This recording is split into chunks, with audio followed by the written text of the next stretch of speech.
Voici trois choses que j'ai découvertes sur les YouTube Shorts. La première chose, c'est que la monétisation des YouTube Shorts est très très faible. La preuve, une étude réalisée par Influencer Marketing Hub, qui est un journal très très populaire aux États-Unis, avait révélé que YouTube baisse 0,03 à 0,07 $ pour 1000 vues. Donc, chaque 1000 vues, le YouTuber qui crée des shorts reçoit entre 0,03 $ à 0,07 $. Donc, soit entre 3 centimes de dollars et 7 centimes de dollars. Donc, pour 1 million de vues, le YouTuber reçoit entre 30 $ et 70 $. Donc, en moyenne, il reçoit 50 $.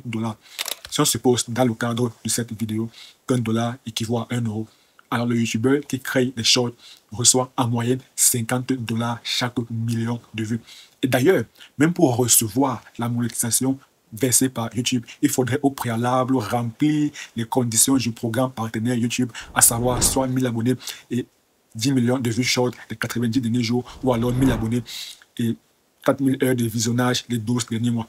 Mais dans le cadre de cette vidéo, vu qu'on traite spécifiquement le cas des shorts, alors on va se concentrer beaucoup plus sur la première condition concernant les shorts, à savoir 1000 abonnés et 10 millions de vues short les 90 derniers jours. Donc pour recevoir les revenus versés par YouTube, si vous créez exclusivement des shorts, alors vous devrez au préalable avoir 1000 abonnés et 10 millions de vues short les 90 derniers jours. Et on a vu que chaque million de vues, YouTube vous verse 50 € en moyenne.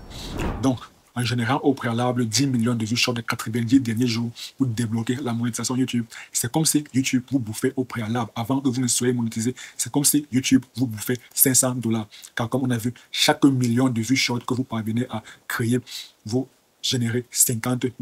Donc 10 millions de vues short correspondent à 500 $. Donc avant même de pouvoir accéder à la monétisation YouTube, avant même que YouTube commence à vous verser les 50 $ pour chaque million de vues, ce qui est peanut, ce qui est dérisoire à mon sens, avant même d'espérer ce petit montant, il va d'abord falloir atteindre les 10 millions de vues short les 90 derniers jours. Donc au préalable, YouTube vous bouffe d'abord 500 $. Et clairement, venir sur YouTube pour créer des shorts et compter sur les shorts pour gagner de l'argent sur YouTube, pour monétiser sa chaîne YouTube, clairement, ce n'est pas une bonne stratégie. C'est la pire stratégie à adopter lorsqu'on vient sur YouTube, lorsqu'on veut devenir YouTuber.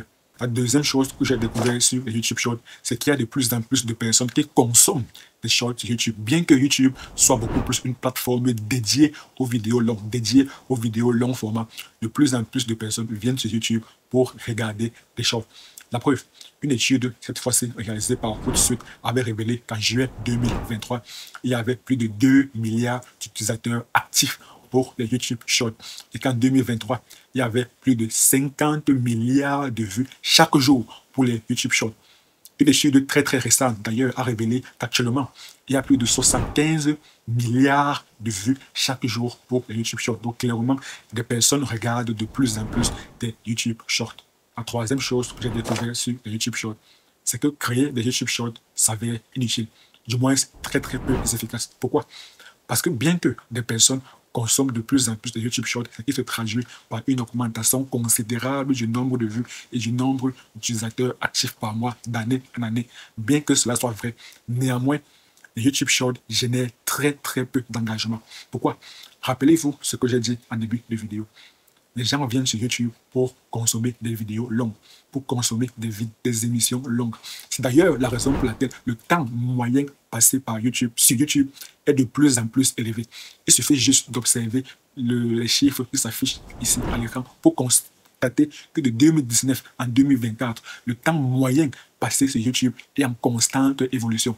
En 2019, les gens passaient en moyenne 39,7 minutes. En 2020, on est monté à 43,7 minutes. En 2021, on est monté à 45 minutes. En 2022, on est monté à 46,2 minutes. En 2023, on est monté à 47,5 minutes. Et en 2024, on est monté à 48,7 minutes. Pourquoi? Tout simplement parce que des personnes viennent sur YouTube dans l'intention de regarder des vidéos longues. Donc, elles sont déjà préparées psychologiquement à regarder des vidéos longues. La raison pour laquelle, bien que le nombre de vues sur les YouTube Shorts et le nombre d'utilisateurs actifs sur les YouTube Shorts est en constante évolution, cela génère très très peu d'engagement. YouTube Shorts ne crée pas de la fidélisation. Et lorsqu'on vient sur YouTube, on vient pour créer, pour fidéliser une audience. Ça, c'est le but premier d'un YouTuber, c'est de fidéliser son audience. La raison pour laquelle j'ai mentionné que créer des YouTube Shorts s'avère de plus en plus inutile, ou du moins très peu efficace. Et le facteur le plus important d'ailleurs pour l'algorithme YouTube, c'est le nombre, la durée de visionnage, c'est le watch time, donc le nombre de minutes, ce qui est beaucoup plus important que le nombre de vues. Le facteur le plus important, c'est le nombre de minutes. C'est ça, c'est ce métrique, c'est ce paramètre, c'est cet indicateur qui permet réellement de mesurer l'engagement de l'audience. Néanmoins, bien que créer des YouTube Shorts s'avère de plus en plus inefficace, si vous venez de créer votre chaîne YouTube, alors il serait intéressant, voire même pertinent, de créer en parallèle de vos vidéos longues des formats short. Cela vous permettra d'avoir énormément de vues et par conséquent d'avoir énormément d'abonnés et par la suite d'atteindre rapidement la barre des 1000 abonnés. Cependant, avoir 1000 abonnés sur YouTube ne suffit pas pour être monétisé sur YouTube. Il vous manque un élément prépondérant qui vous permettra d'être enfin monétisé sur YouTube. Si vous voulez savoir cet élément prépondérant, cet élément essentiel, cet élément indispensable, alors cliquez juste sur la vidéo qui apparaît à l'écran. Et moi, je vous retrouve tout de suite de l'autre côté. À très bientôt.